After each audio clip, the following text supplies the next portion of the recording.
Alamat ng palay. Nung unang panahon may dalawang taong pangalan nila ay Danas at Banal.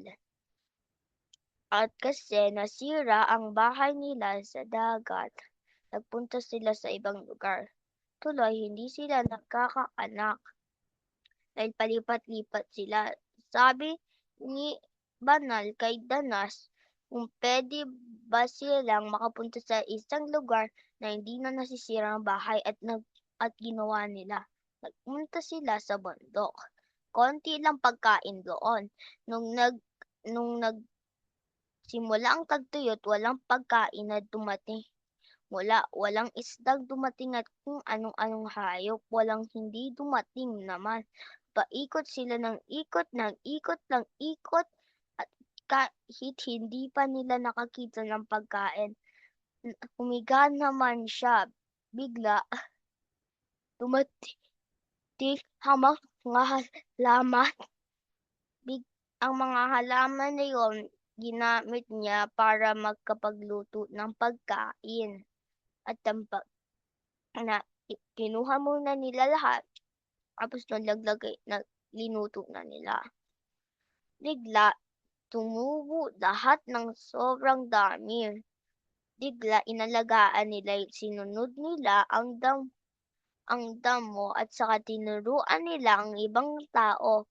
Bigla ang mga tao hindi na kailangan palipat-lipat na umalis kung na magsasaka na sila. Lesson, mag magtanim kasi para dumami ang pagkain.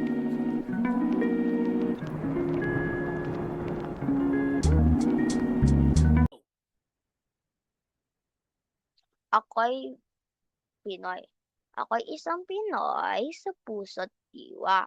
Pinoy na isinilang sa ating bansa.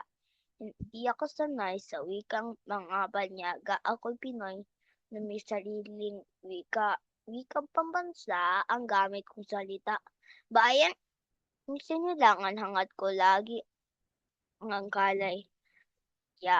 At sikat Jose Rizal nooy nagwika, siya ay nagpangaral sa ating bansa. Ang hindi raw magmahal sa sariling wika ay higit pa ang amoy sa mabahong isda. Wika pambansa ang gamit ko salita. Bayan ko sinalangan hangad ko lagi ang kalayaan. Ako'y isang Pinoy sa puso't diwa. Pinoy na isinilang sa ating bansa. Ako'y hindi sanay sa wikang mga banyaga. Ako'y Pinoy na may sariling wika.